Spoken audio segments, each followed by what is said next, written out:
और एक होती है सद्बुद्धि।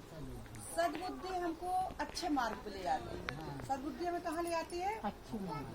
अच्छे मार्ग पे ले जाती है।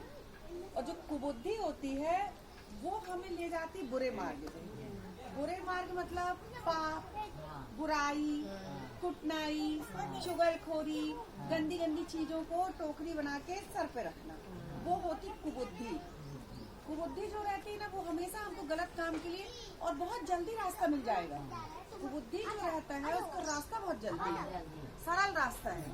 जैसे इंसान के जौन माने बुरा रहता है तो वो बुरे के साथ पकड़ता है, उससे पड़ता है। हाँ। हर चीज मेल जोल रहता है।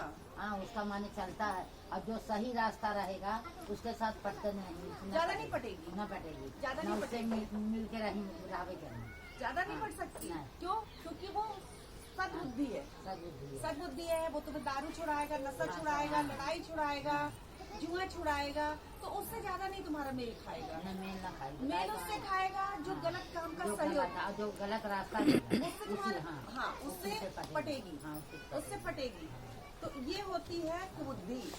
कुबुद्धि होती है तो उस गंदे रास्ते की बुद्धि जिसमें पाप भरा है, उसमें इतनी चीजें भरी रहती है, उसमें कुबुद्धि। तो बुद्धि कितने प्रकार की होती है? 2 प्रकार की, एक सद्बुद्धि और एक कुबुद्धि। जो कुबुद्धि होती है, अगर अपने ऊपर ईश्वर की कृपा नहीं है, परमात्मा की कृपा नहीं है, तो फिर तुम्हें यही चीज मिलेगी, मार धार लड़ाई। तो मतलब तुम्हारे ऊपर कृपा नहीं है। और अगर इतनी सी कृपा है तो फिर तुमको सद्बुद्धि मिलेगी। सद्बुद्धि देगा परमात्मा, तुमको गुरु जी की कृपा से ज्ञान मिलेगा, ज्ञान से रास्ता मिलेगा, रास्ता से परमात्मा मिलेगा। परमात्मा से आगे तो ही ये सब अपन को कहाँ से मिलेगा? जब अपन भगवान को मानेंगे तो आगे बढ़ेंगे। जब अपन भगवान को मानेंगे। और भगवान कहाँ से मिलेगा? सूर्य नारायण। सूर्य नारायण कहाँ से मिलेंगे? जब हम गायत्री जी को मानेंगे। जब हम किसी भगवान को मानेंगे तो भगवान हमें सद्बुद्धि भी देगा, हमको रोकने के रास्ते भी बताएगा। और जब हम भगवान को ही नहीं मानेंगे तो हमारे लिए क्या सही क्या गलत, हमारी बुद्धि बंद है, हमारी बुद्धि ही बंद है। जब हमारी बुद्धि है तो हमको कुछ नहीं समझ में आएगा। और उससे भी बड़ी होती मेधा बुद्धि। वो होती है, कभी कभी क्या रहता है, जब हम कोई गलत कार्य करते हैं तो हमारे अंदर से एक आवाज आती है। हम सोचते हैं कई बार, अरे यार ये करे कि नहीं करे, जाए कि, ये हमारा हृदय बोलता अंदर।